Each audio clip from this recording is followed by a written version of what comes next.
Vamos a Gênesis capítulo 4. Eu vou ler inicialmente de 1 a 7. O título da pregação é Pecados em Série. Gênesis 4, de 1 a 7. A triste história de Caim e Abel.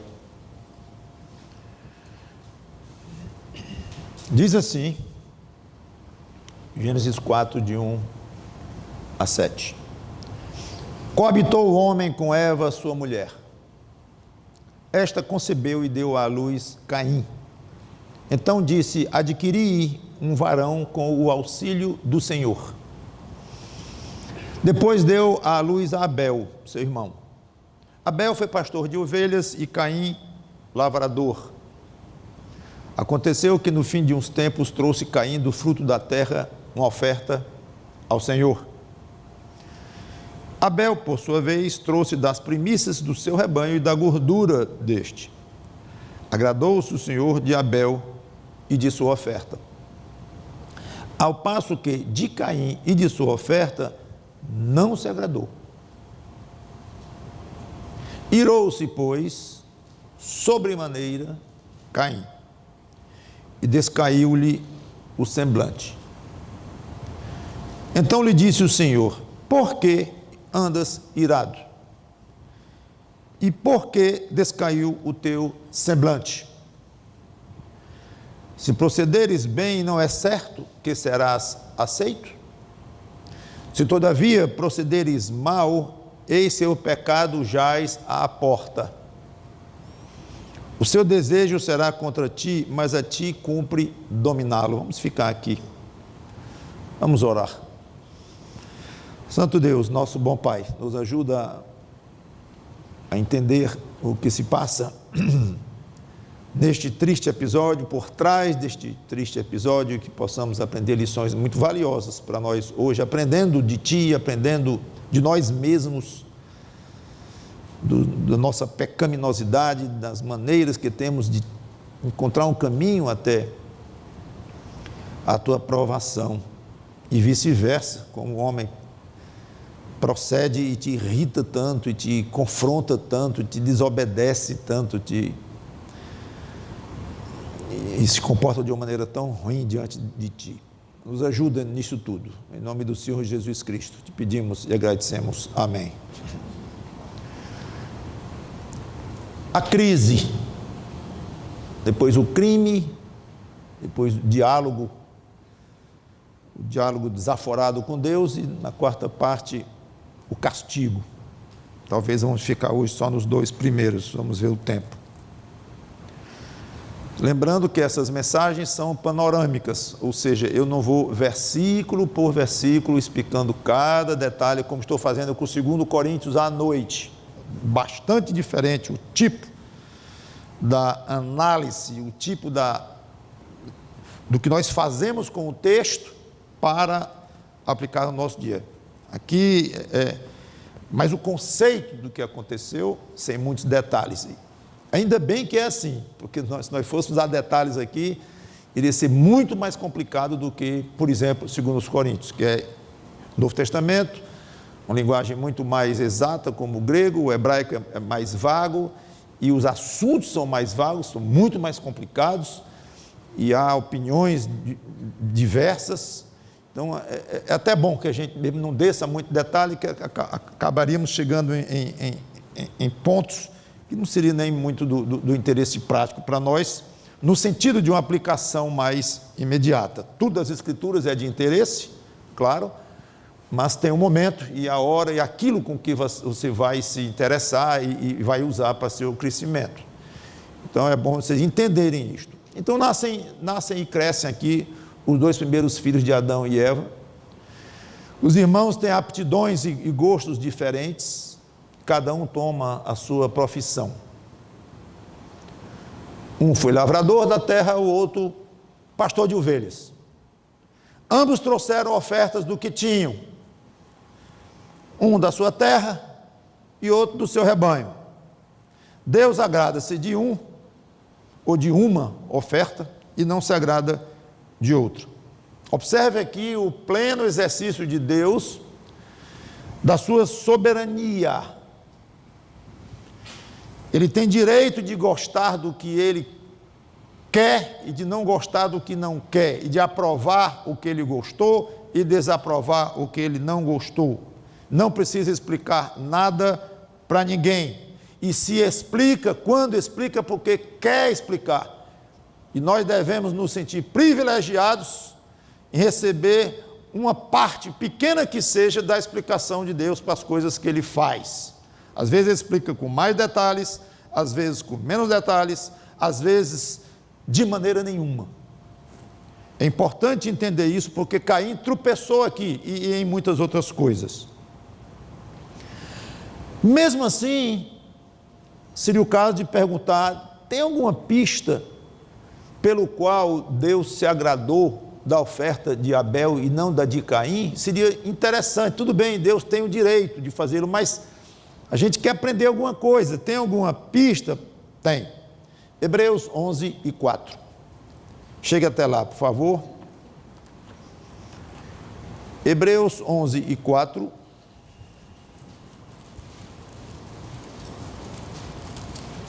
Diz assim: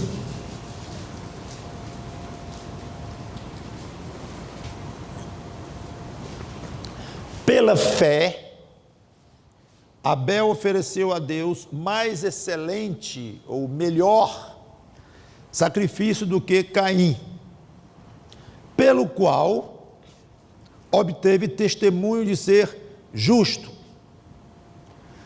tendo a aprovação de Deus quanto às suas ofertas. Por meio dela, também mesmo depois de morto, ainda fala. Então, temos uma explicação muito boa, vai bem no ponto.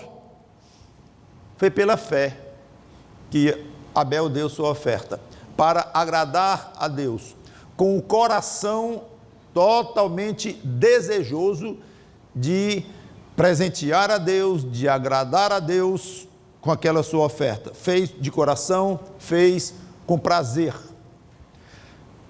Caim, implicitamente, não teve fé, ou não deu por fé. Não diz claramente, mas é óbvio que um é mais excelente do que a outra, e um foi aceito porque foi feita com fé.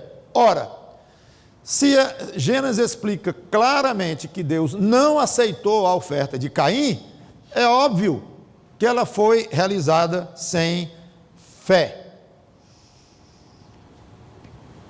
E foi por quê? Há várias opções, ou talvez um pouco de cada, para desincumbir-se de uma tarefa, para concorrer com o irmão, para desencargo de consciência, mas não sabemos, para ter direitos diante de Deus, fazer trocas diante de Deus. Poderia dizer uns 10 motivos aqui, todos errados. Não o motivo único que justificaria ser aceito diante de Deus e dizer assim: estás justo diante de mim, estás em relação correta comigo, Abel, que você me trouxe esta oferta e eu aceito, me agradei dela, porque você o fez com o coração correto diante de mim. Pronto. O outro não fez por isso. Por que ele fez? Eu não sei. Seja o que for, por que motivos foram, não foram motivos corretos. Caim fica com raiva, sobremaneira irado, voltando a Gênesis 4. E há uma expressão aqui um pouco difícil, que diz que ele descaiu o semblante. O que significa isto? Basicamente, os estudiosos vão para lá e para cá, com mil explicações das palavras e tudo, mas há uma concordância até, podemos dizer, geral. A ideia de cara fechada, de deixar no rosto transparecer raiva. Então, não somente aqui diz, Caim irou-se, pois, sobremaneira Caim, e descaiu-lhe o semblante. Então tem dois comentários sobre Caim. A ira, só que a ira é algo interno. Ele é um sentimento interno. Então ele poderia estar muito irado, mas a aparência dele não revelar isto. Mas não foi o caso. Ele deixou a ira tomar conta dele, não só do coração dele, mas até das feições. Então era visível no rosto, nas expressões de Caim, é o que se consegue tirar desta expressão. 3 pecados iniciais de Caim. Nós vamos ver 10, não todos hoje, mas por isso que eu coloquei pecados em série. Eu resolvi, com esta pregação aqui, fazer o exercício com vocês de tentar examinar pecados num drama terrível, numa tragédia que aconteceu aqui, que a gente pensa sempre no assassinato, o crime de Caim foi o assassinato, que é correto, é um dos 10, óbvio, não fosse estaria faltando, mas tem mais 9, pelo menos, eu parei no 10, eu tenho a impressão que poderia até tirar mais. Isso é muito útil para nós, para nossas vidas, porque é conhecido, inclusive, a frase, a ideia entre os crentes, né, de que um pecado nunca vem sozinho, ele vem acompanhado. E este é um caso típico de uma série de pecados, de uma associação de pecados, todos interligados entre si. Primeiro, ele rejeita o fato de que Deus é soberano e tem direito de se agradar do que ele quiser. Aquilo não entrou na cabeça de Caim, não aceitou de maneira nenhuma. Essa falta de rejeição, ou essa falta de aceitação, irmãos, isso é muito mais básico do que a gente pode pensar. Muitas pessoas sofrem na vida, passam por diversos tipos de problemas, de angústias, de ansiedades, de raiva, de fracassos de toda ordem, e não chegam até o Evangelho, não chegam até o ponto de aceitar o Evangelho, porque lá na base rejeita, não aceita o fato de que Deus é soberano e Ele faz o que Ele quiser. Especialmente hoje em dia, isso arranha, talvez mais do que antes, se bem que o mundo é muito cíclico, mas se olharmos algumas décadas atrás e hoje, por exemplo, é bem diferente. Então, hoje a ideia de qualquer pessoa, qualquer uso de autoridade, porque tem autoridade e vai usar mesmo a autoridade, isso é rejeitado.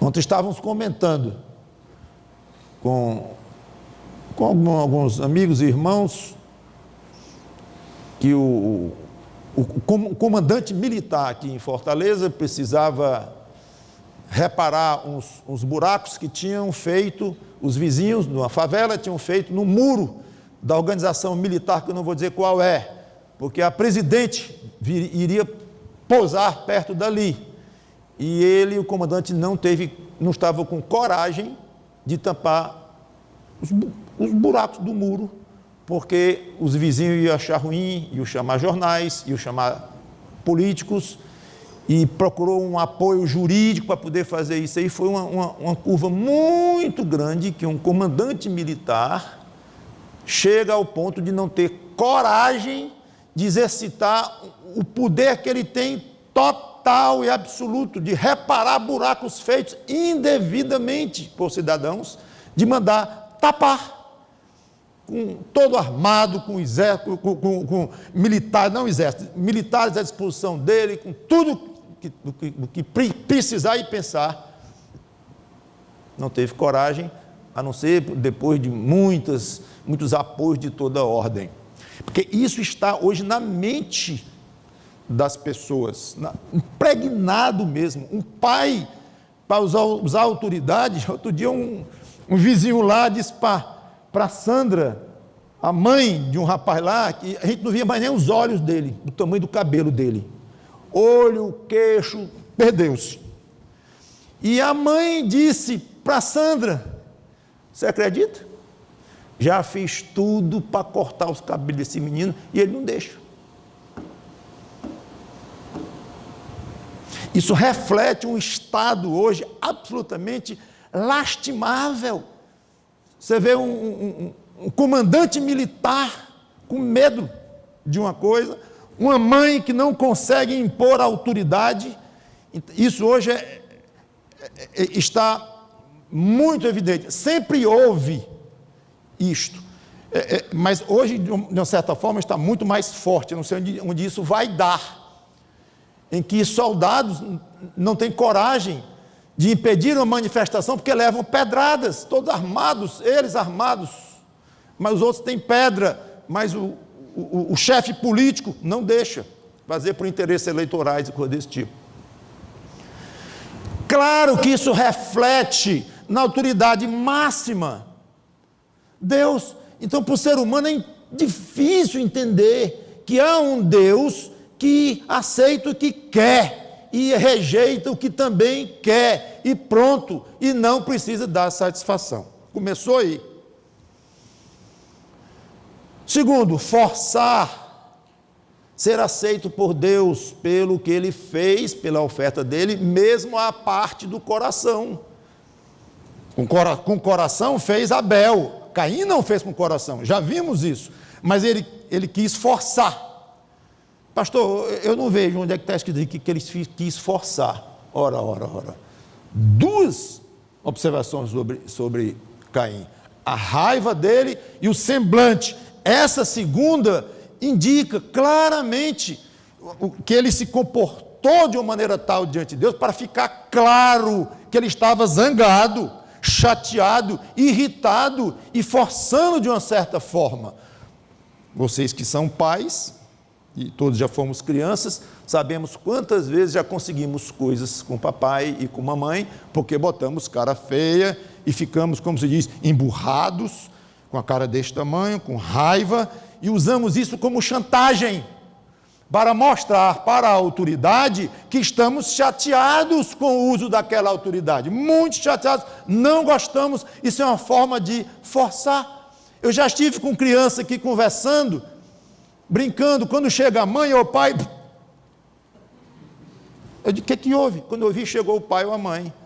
Então, devia estar chateado com o pai por uma coisa acontecida na casa dele lá, em algum momento, mas que quando o pai chega ou a mãe, muda o rosto, para mostrar o sinal para o pai ou para a mãe, que ali tem uma reprovação daquele filho ou daquela filha, não está concordando com a autoridade dele, com o que aconteceu, e força. Isso é forçar uma situação. Muitos nem percebem, acham até bonitinha a carinha feia dela, ou dele, mas isso é uma forma de manipular e de mostrar para o outro que não está concordando com aquela autoridade, e vai ter cara feia até o pai cansar, ou a mãe, e muda. A autoridade, perdeu um tijolo, a estrutura da autoridade começa a ser corroída. Então essa carinha feia de Caim aqui é típica de seres humanos, que forçam, não aceitam a autoridade soberana de Deus, forçam quando não são aceitos por Deus. E óbvio, o terceiro que eu anotei, orgulho. Esse é a base, ou um dos pilares da pecaminosidade do homem, que ele não admitiu ver a sua oferta rejeitada, de jeito nenhum. Não vou nem falar do orgulho, porque é tão vasta a participação do orgulho nas Escrituras, na nossa vida, que eu vou só chamar a atenção. Orgulho, muito orgulho. Deus se dirige ternamente a Caim com duas perguntas. Curiosamente, ele perguntou a Adão também, depois que Adão pecou, pergunta: onde estás? Primeira pergunta: quem te fez saber que estavas nu? Segunda pergunta, eu comentei isso na época, pergunta, vendo uma maneira muito branda de chegar. O que está acontecendo? Gênesis 4. Interessante, logo Deus que não precisa perguntar nada, né? Por que andas irado? Versículo 6. E por que descaiu o teu semblante? 2 perguntas. 3, terceira, se procederes bem, não é certo que serás aceito? É interessante, uma série de perguntas, como se Deus dissesse assim: Caim, vamos conversar. Isaías começou o seu livro lá em Isaías 1 dizendo, né? Nós razoemos, vamos conversar, vamos trocar ideias. Deus, através de Isaías, chamando o povo de Israel para conversar, vamos conversar. Deus se curva para o pecador, sem perder a dignidade dele, mas mostrando misericórdia, dizendo: eu estou pronto, vamos conversar, vamos razoabilizar. O que houve, Adão? Vamos resolver isso, mesmo com o julgamento que haveria de ser, que houve, claro. O fato de conversar não quer dizer que não vai ter penalidade alguma, tem que ter, porque Deus é justo, claro, e tem palavra, tem que cumprir as ameaças e o que ele disse que aconteceria. Mas uma coisa não anula a outra, absolutamente. Então não é uma autoridade exercida com o poder seco, duro. É uma autoridade tremenda, total, exercida junto com, baixar um pouquinho eu acho, exercida com, pode ser até candura, da parte de Deus. E quem é que é o ofendido aqui? E Deus. Há uma curiosidade aqui interessante: se procederes bem, não é certo que serás aceito. Mas espera aí, o assunto não era oferta? A oferta de Abel foi aceita, a oferta de Caim não foi aceita, mas agora não vemos mais Deus dizendo: se você proceder bem, Caim, a sua oferta será aceita. Não, a oferta ficou para trás, Deus já esqueceu a oferta. Você, se proceder, será aceito. Ou seja, Deus estava interessado muito mais do que na oferta de Caim, no fruto da terra que ele deu lá, muito mais interessado na pessoa de Caim. É uma mudança sutil, não fácil de se perceber. A oferta ficou de lado, mas a pessoa dele assumiu o primeiro plano. Na realidade, a aceitação dele, Caim, por Deus, estaria muito na mão do próprio Caim. É que Deus disse. Muitas vezes nós esquecemos desse princípio elementar, não é novidade nenhuma, mas de vez em quando tem que lembrar: Deus está muito mais interessado do que o seu dízimo, do que a sua maneira de falar, maneira de vestir, no seu envolvimento com a igreja, no seu comportamento como crente lá fora. Tudo isso coisas importantes, claro. Mas ele está muito mais interessado na sua pessoa, no seu coração, no estado da sua fé, do que nos seus atos, do que nas coisas externas que você faz. Muito mais. Tudo bem, eu sei que as coisas externas mostram o coração, eu sei disto, que tem, por isso que eu disse, tudo é importante, as coisas que eu comentei, dízimo, frequência, envolvimento, e linguajar, e vestir, tudo isso é importantíssimo. E reflete de fato o que está no coração, sem dúvida. Mas que Deus está interessado muito mais no seu coração, na sua atitude dentro do seu espírito, não resta dúvidas. Não concentre mais no que você faz ou deixa de fazer do que no que você é diante de Deus, na maneira como você se porta diante de Deus. Se procederes mal, se procederes bem, não é certo que serás aceito. Se todavia procederes mal, eis que o pecado jaz à porta. A ideia aqui é que Deus retrata o pecado como um animal entocaiando alguém para atacar. A ideia é esta. Uma expressão difícil no hebraico, muita discussão em cima do que quer dizer isso aqui, a ideia de porta. Caim tinha lá porta, na época com fechadura, dobradiça e tudo. Não, o nome aqui é entrada, um buraco ou entrada, é o nome aqui, botaram porta. Porque a ideia, de fato, é de alguém, talvez um animal, esperando um outro animal ou uma pessoa, para quando sair de algum lugar, atacar. Então vai esperar numa entrada qualquer, em algum momento que o outro vai, numa passagem que o outro vai adentrar ou vai sair. Aí colocaram porta aqui.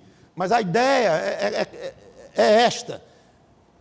Deus quase que ele personaliza o pecado aqui, primeiro como a ideia do animal intocaiando, aí diz, seu desejo será contra ti, mas a ti cumpre dominá-lo. Uma frase extremamente valiosa para questões de tentação.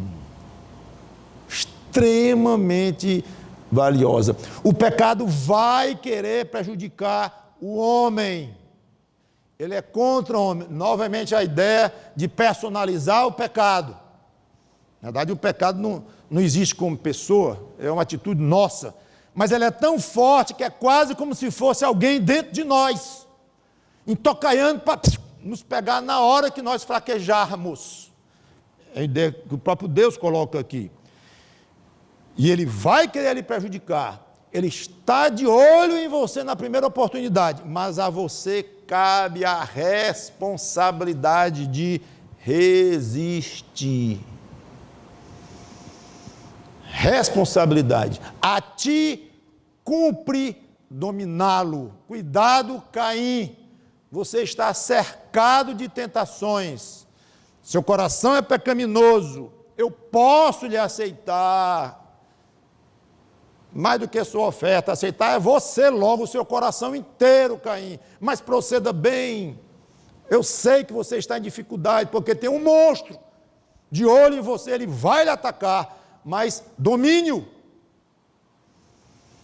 Claro que eu não vou entrar em assuntos aqui de como dominar o pecado, como fazer isso, mas só lembrando que nós crentes temos um recurso fantástico, que o que é sem Cristo não tem.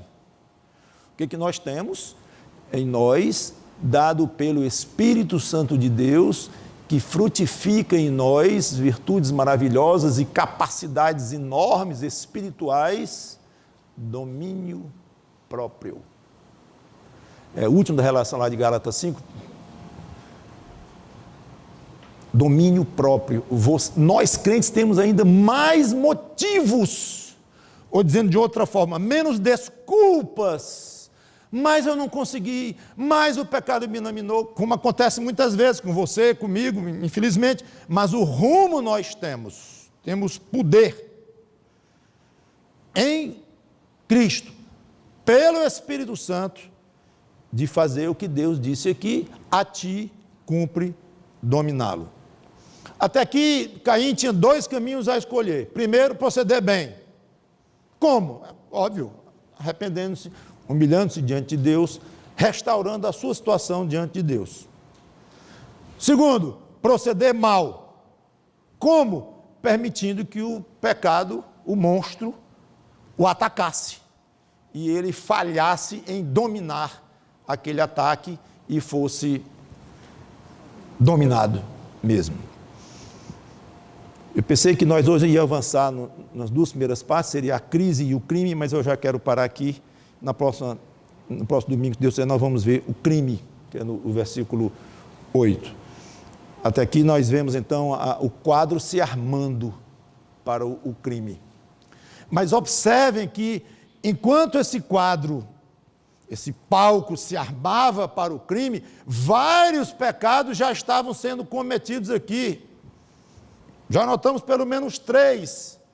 Então o crime não é o começo do problema, o assassinato em si, não é ali que foi realmente o grande mal de Caim, o maior, eu não saberia nem dizer o maior ou menor, mas o que eu quero dizer dizer de outra forma, para não dar ideia que eu estou dizendo que assassinar o irmão é pouca coisa, mas não é questão de colocar uma ordem, de mais ou de menos, mas é de mostrar que todos são derrotas, porque fomos atacados, quando nós somos, no caso Caim lá, e estão entrelaçados, de maneira que o crime, quando aconteceu, já foi uma consequência, é difícil dizer, uma consequência natural, que eu estaria quase que talvez desculpando Caim, que eu não vou fazê-lo, obviamente, mas natural no sentido de que foi acontecendo, é aquela coisa da tragédia anunciada.